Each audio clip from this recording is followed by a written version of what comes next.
All right, kiddies, welcome back. We're going to talk about, here we go again. Hopefully this will be painless. Before we move on, I want to go back and talk about Jean-Jacques Rousseau, the Frenchie, most influential writer of the 18th century. All right, talking a little bit about education and his book, Emile. All right. Want to make sure that we understand all the important aspects of this piece, okay? In it, he talks about the importance of a woman being the primary caregiver of a child, that biologically she is, she has special qualities that will lend itself to rearing a child. The woman is more attractive than the man, has softer features, has a more delicate voice. She is, for the most part, more patient than men, and as such, these are things that will help her in raising a child, all right, in a loving way. She also, it is believed, will help teach the man how to be a better parent or father to the children, because man is, the way that a man is made is he has more, his tendencies are toward, if you think back to the beginning of time when man had to hunt and gather, that those are the kind of instincts that he has. And those don't necessarily jive very well with raising children. So, the mother is superior to the man in that regard. Okay. One of the other things I wanted to mention about Rousseau is that he was the first man to come up with this notion that there are distinct phases of development, human development, and as such, during each phase, the person needs to be treated differently, and the notion that children are no different than adults, merely smaller versions, is not accurate. So the phase of infancy and childhood and adolescence are phases that are unique, and then during each phase, the child needs a special type of attention. All right, so we talked about the vulnerable state of the child during infancy, and it's the mother who is best equipped to keep the child alive and help it thrive. And during the educational years, he advocates that youngsters learn through experience. All right, that they should not be taught. That everything that they learn should be done through experience, and that a more traditional form of education should not begin until the age of about 12, because it is at the age of 12 that the child can reason, the brain is capable of reasoning, and then a traditional education can commence. All right. He also believed, much like John Locke did, that children were inherently good and incapable of doing evil. All right, and so I'll leave the rest to you to analyze, but those are some of the highlights that I do believe are necessary. Okay, now we're going to fast forward here because we've already done all of this, and we want to go all the way to new foods and appetites. All right, so we want to talk a little bit about the eating habits. All right, before we do, there's a comment here, or a vocab term known as just price, and that means just as in fair. And it was expected that since everybody relied on bread as a necessity as far as commodities go, that you don't mess around with the price of bread, even even when it comes to the forces of supply and demand, because that's about the quickest way to start a riot. If the people think that there's a shortage of bread and that therefore, prices are going up, if they think that's not fair, then you're going to have a problem on your hands. Okay, you're going to have rebellion. All right, so that's something we wanted to make sure we clear up. Okay, now one of the things that is true of the 18th century for the common folk, where their diets were pretty basic. Heavy emphasis on bread, right, during the 18th century.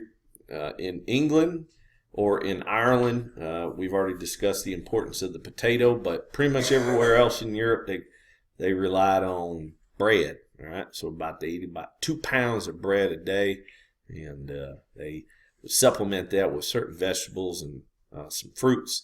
Now, the fruits typically were only good in the summer months, but because of trade, especially with the New World, they got exposed to different types of fruits that were grown in the tropics. Okay, so citrus fruits, and that allowed them to have more vitamin C in their diets. What else? Talked about the importance of the potato, corn, and tomato. Those are New World crops, so those helped them have a more nutritious diet. But meat was not something that they frequently dined on. Okay. They didn't drink milk when it came to the cows or the goats. They used it to make cheese and butter. All right, so meat was typically outside their price range. Okay, and then starting with the enclosure movement, what we start to see is the large landowners begin passing laws against hunting in the commons or in the woods. All right, that were outside of the were a part of the manor. All right, and so this was something that there were exclusive hunting rights extended only to the largest landowners, and that includes the gentry class as well as the nobility. Now, the gentry class was unique only to which country? You better say England. All right, moving along. All right, here is a portrait that we want to talk about and give it a little bit of consideration. It is Mr. and Mrs. Andrews by Thomas Gainsborough. This is an English fella.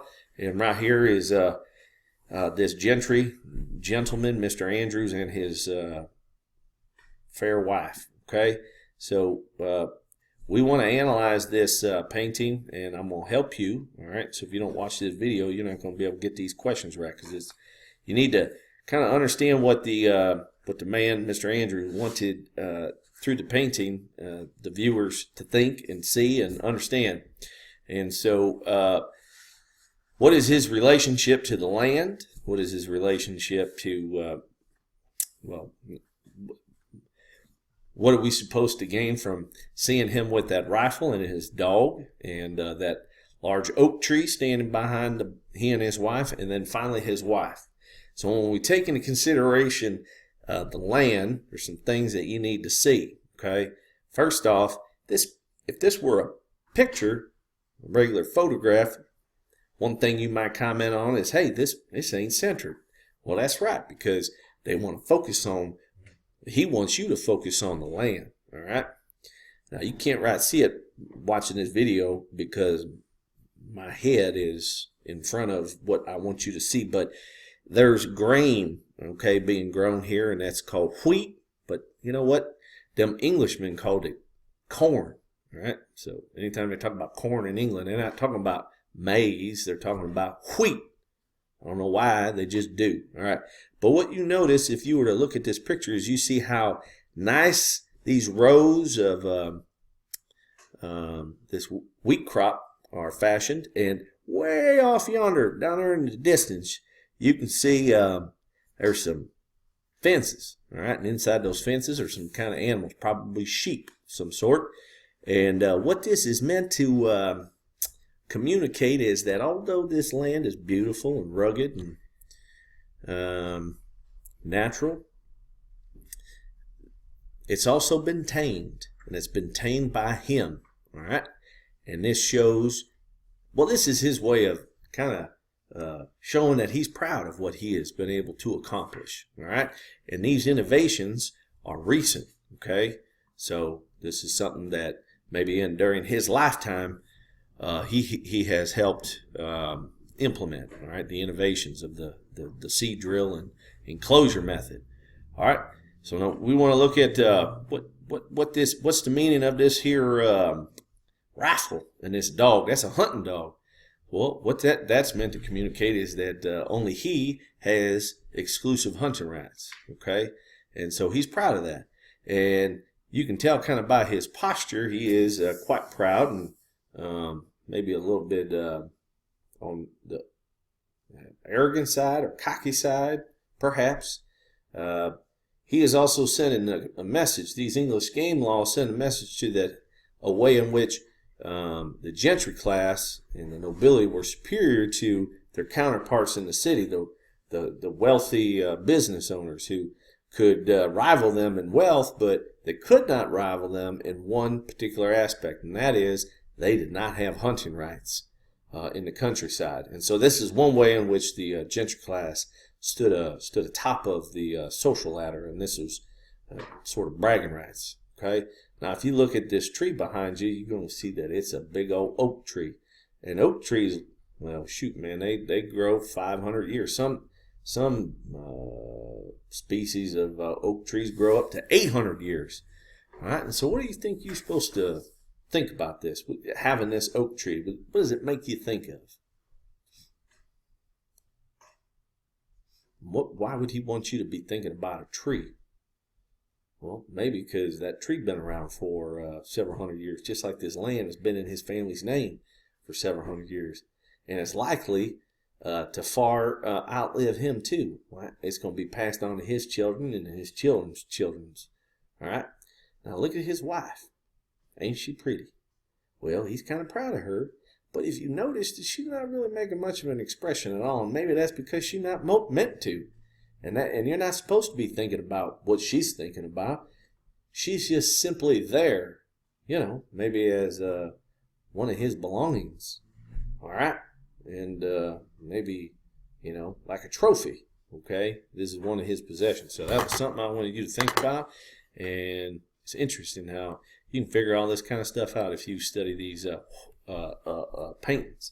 All right, holy cow. Well, let's talk about the upper class and their eating habits. Well, they ate plenty of meat. Okay, they weren't like the peasant counterparts. The wealthy class ate all kinds of meat. All right, and they had these very fancy dinners, and that was pretty common. The dinner party was probably the most common form of entertainment for the wealthy. Always hosting these dinner parties and or being invited to them. But they would sit down to dinner and they'd eat 4 or 5 courses, all kinds of meats, savory sauces, and real heavy diets. Okay, heavy foods that they would eat, and this would all be washed down with a high amount of wine. All right, so they sit around 4 or 5 hours drinking and talking and eating some more. And well, they started to develop problems. You can't eat like that and not expect there to be some kind of problem associated with it. But if you look at this here fella's foot, he's suffering from what's called the gout, right? And that's a problem. People get gout. It's called uric acid, builds up, and it crystallizes in the joints. And most of the time, about 9% of the time, it shows up in the big toe. And it gets so swollen that the big toe gets crooked. So typically, people who have gout drink too much booze and they eat too much animal meat, too much fat and stuff like that. So this is a first world problem, okay? The disease of kings. Y'all done, baby girl? Okay. Daddy's working. Okay, baby? Absolutely. Yes. Yes, ma'am. Do what you got to do, darling. Okay, almost finished here. All right, so that's something that you need, and that's not in the notes, okay? The gout. Got to avoid the gout. This little demon. That's what it feels like, I guess. A little demon. Incubus on eating your foot, chewing on your toe. Something, I don't know. Anyway, we talked about all this stuff already, so we moving on. Oh, what else? What was something else that they consumed a lot during the 18th century? They drank a lot of tea and sugar. All right, now these are not two commodities that are indigenous, okay, to Europe. Well, they grew them out in the islands, the Azores, off the coast of Portugal and whatnot. But tea came from China and India. All right, and those became very important drinks for everyone. The most popular drink was tea. Most popular. Okay, now rich drank it because it was kind of time for tea. Okay, that was just a custom that had developed, and it was a leisurely activity. But for everybody else, the common folk that worked all day, that tea had a lot of caffeine, and that helped them stay awake. All right, similar to that of coffee. All right, coffee wasn't quite as popular, but tea was something that the working class kind of depended on to help them stay awake. All right, and tobacco was something that's a stimulant as well.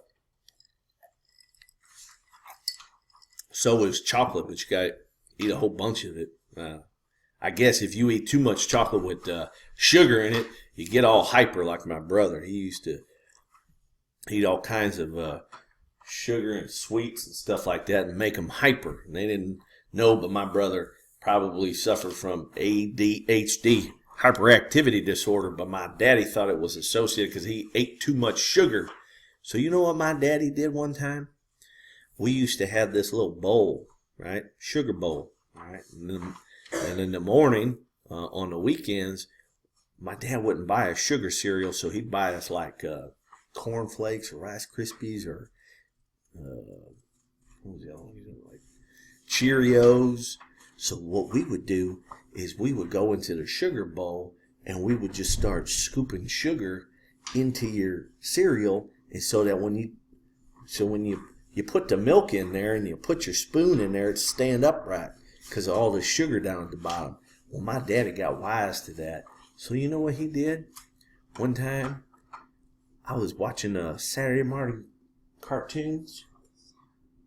Yeah, go ahead, baby. Well, wait for Daddy. I'll do it when I'm finished. I'm almost done here. You know what he did? I was watching Roadrunner and what's the guy? The Coyote. All right. Anyway, my brother was eating cereal, and next thing you know, he starts making all these noises like ooh, ooh, ooh, and I didn't know what was wrong with him. I just assumed that was pretty normal for my brother to make noises like that. So I didn't think anything of it. So I went in there and made myself some cereal, and I did the same thing, pour all kinds of sugar on it, and so next thing I knew, I started eating, and I started ooh, making all that noise. You know what my daddy did? He mixed a bunch of salt in there with that sugar. Tried to teach my brother a lesson. Ain't very nice. I wonder what Rousseau would say about that. That's barbarous behavior. All right. Here's something that we need to note. It's a consumer revolution. It just means because of modern manufacturing techniques and the putting out system, the cottage industry, people were able to purchase material goods, consumer items, like they never had before, and it was something for the people. It was exciting to them to be able to go out there and buy new things, and they wanted to do their very best to kind of emulate or to copy off of the people who were just above them on the social ladder. And because of modern manufacturing techniques, the prices for these luxury items plummeted. And so that meant that even the common folk could buy these kinds of things. And so next thing you know, what we start to see with the consumer revolution is people start to kind of gain their own personal identity by the things that they purchase and by their belongings. Okay, never before in history has that happened. But people of all sorts, and you think about it today, it's very strong today. You know, the things that you choose to buy and the things that you choose not to buy. All right, some people, you got these people who are snobby and they will only purchase certain types of products because the other ones are beneath them.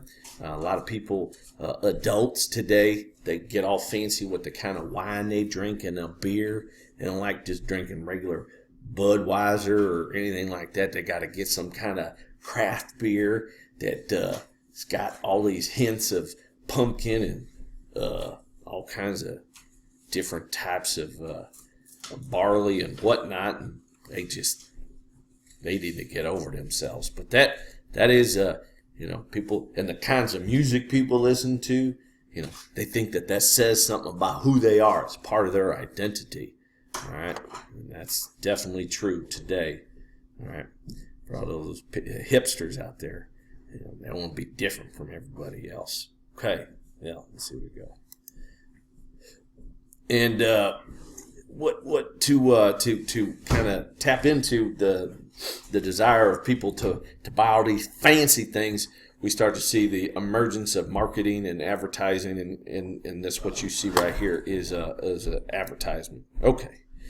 I already talked about that, the desire to copy the elite, okay, in society. Then we want to talk a little bit about religion and some of the changes that occurred during the 18th century. All right.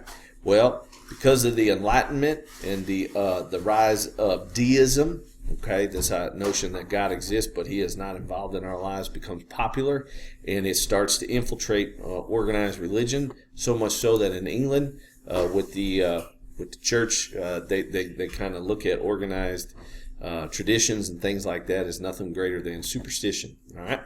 One of the things that's most important during this time period has to do with the Jesuits. Okay, we talked about the Jesuits during the Catholic Counter-Reformation and their importance to help spread education and to get some of the Protestants back into the fold. Well, these Jesuits were very involved in politics, and as a result, they grew unpopular in certain countries that were trying to become a little bit more secularized. And so the Jesuits started getting kicked out of all these countries. First it was France, then it was Spain and Portugal and some of the other, like the Italian city-states that were controlled by foreign powers. All this stuff started to happen. All right, so this picture of Louis. What's that dog barking for? Louis XV kicked them Jesuits out of France. So that's a significant event. All right, the suppression of the Jesuits is what it's called. All right, and this is Joseph II, kind of weakening the Catholic Church in the Holy Roman Empire, specifically Austria, and with the Edict of Idle Institutions. So any kind of contemplative order, that means those orders of that were just they would just pray. They didn't do any kind of outreach to the public.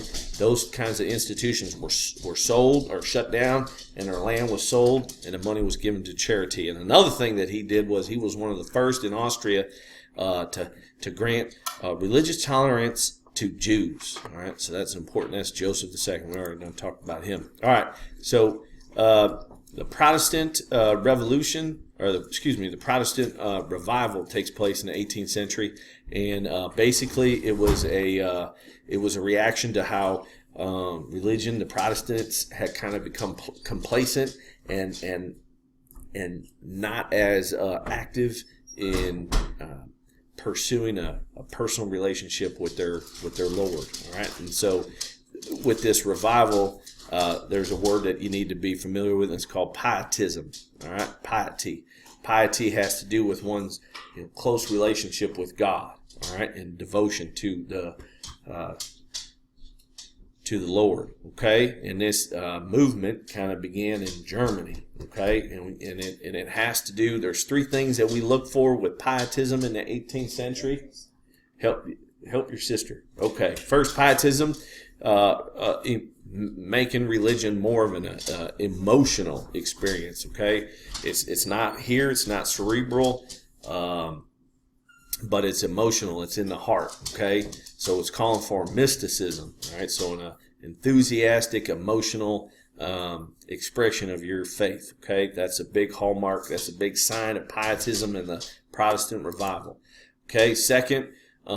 Stress the importance of a priesthood of all believers and reading the Bible as a way to gain that faith. And also this notion, that reading the Bible was part of the reason why education became so important as well. But then also they talk about a rebirth, okay, born again type of thing, okay, and that's something that we even see today with some more of the evangelical faiths.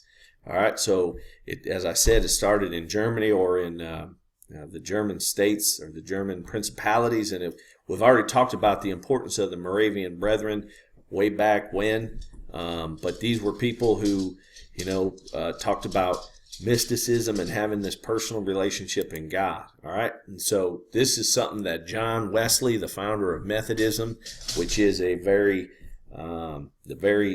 expression of Pietism in England.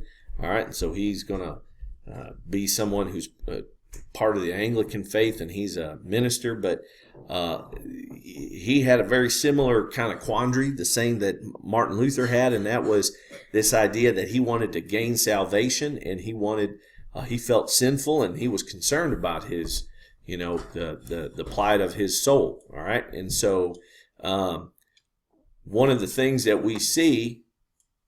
Okay, so that's Methodism, all right, and it talks about this emotional connection to one's faith, all right. Wesley was a very powerful speaker, and he gave some 40,000 sermons over his lifetime, and he traveled all over, and so this is known as a revival, and this is this technique of revival came to the United States as well, all right, and spread to other parts of Europe. The higher-ups and the elites in the religion really believed that this was really superstitious, and they poke fun at the emotional way. And this picture here is, you see a woman kind of falling out because she's had this mystical experience, and this is in a very exuberant, impassioned preacher, okay? And so that was something that this is making a parody of it. They're poking fun at it. All right, Catholics, they didn't really have exactly a revival themselves. It pretty much, despite the changes that had taken, they're still worshiping, praying to the saints and the idols and all of that, and they still have all of their festivals and religious holy days and things like that. Nothing really changes for them.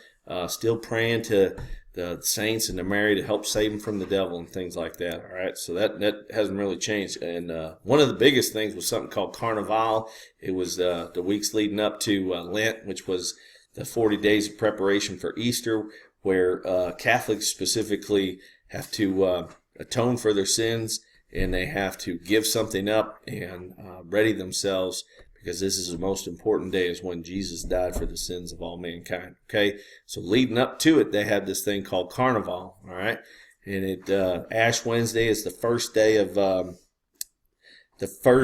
Lent, and that is preceded by Fat Tuesday, and that's when they get pretty gluttonous and things like this. So Carnival was a time of release, where they have all these pent up hostilities, and they just kind of have at it. Now, this is something that the priests did not like, because it was the message was lost, and it got pretty out of hand. Okay, as you might expect. Okay, lots of heavy drinking and sexual activity and things like that. All right, that was something that the Catholics really enjoyed. All right, when that came around.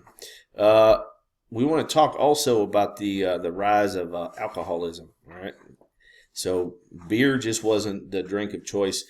Some cheap hard liquors become available for the first time. Gin in England and vodka in Russia. And what we start to see among the poor is they start really drinking their problems away. And as urbanization continues to intensify, we start to see the consumption of alcohol intensify as well. And this here political cartoon is called Gin Lane. All right. And you can see all kinds of debauchery taking place. All right, and you see right front and center a case of infanticide. She's just dropping that little baby right off the ledge here, and way off here, right here, you see a feller who has hung himself. All right, so suicide is a problem, and right here we see this woman being raped by two gentlemen. So this is associated with the a decline of morality, and it's blamed on alcohol consumption. All right, so in England, they start to, I guess, the reformers really become concerned, and that's something that the Methodists swear off is liquor. All right, that's going to give rise to wickedness. So, gotta abstain from the drink. Okay. They also enjoyed all kinds of other activities. Okay, and